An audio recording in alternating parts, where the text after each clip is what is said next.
दरम्यान मराठा आरक्षण देताना काही गुप्त गोष्टी झाल्या असा आरोप खासदार संजय राऊतांनी केला। तसंच त्यांनी मंत्री छगन भुजबळांच्या सुरात सूर मिसळला। राज्यामध्ये जातीय अराजकता निर्माण होऊ शकते असा आरोप राऊतांनी केला। तर राऊतांच्या आरोपांना भाजपने आता उत्तर दिले। केवळ शपथपत्राच्या आधारे जातीचा निर्णय घेणे हे भारतात कुठेही मान्य नाही। आरक्षणासारख्या संवैधानिक विषयावर अशा प्रक्रियेचा अवलंब करणे धोकादायक आहे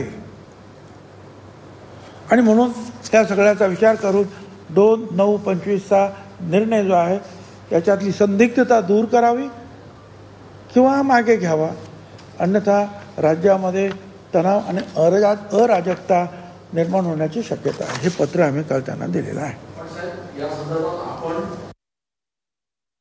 मुख्यमंत्र्यांनी सांगितलेलं आहे की सरसकट हा शब्द वापरलेला नाही।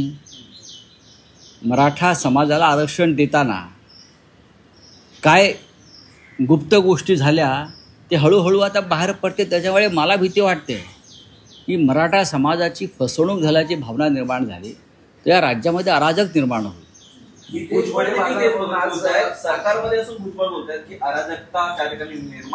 नक्कीच नक्कीच मला सारखं वाटतं या राज्यामध्ये जातीय अराजकता निर्माण होऊ शकते। खरं तर अराजकता पसरवण्याचं काम संजय राऊत सातत्याने करतायत। म्हणूनच म्हणतो की संजय राऊत हे गांजा उडून पत्रकार परिषद घेतात। अराजकता महाराष्ट्रामध्ये नाही, अराजकता देशामध्ये नाही। अराजकता जर कुठे असेल तर ती संजय राऊत यांच्या डोक्यामध्ये आहे। अराजकता कुठे असेल तर उभाटा गटामध्ये आहे। अराजकता कुठे असेल तर संजय राऊत यांच्या विचारामध्ये अराजकता आहे, कारण त्यांच्या विचाराची भेसळ झालेली आहे।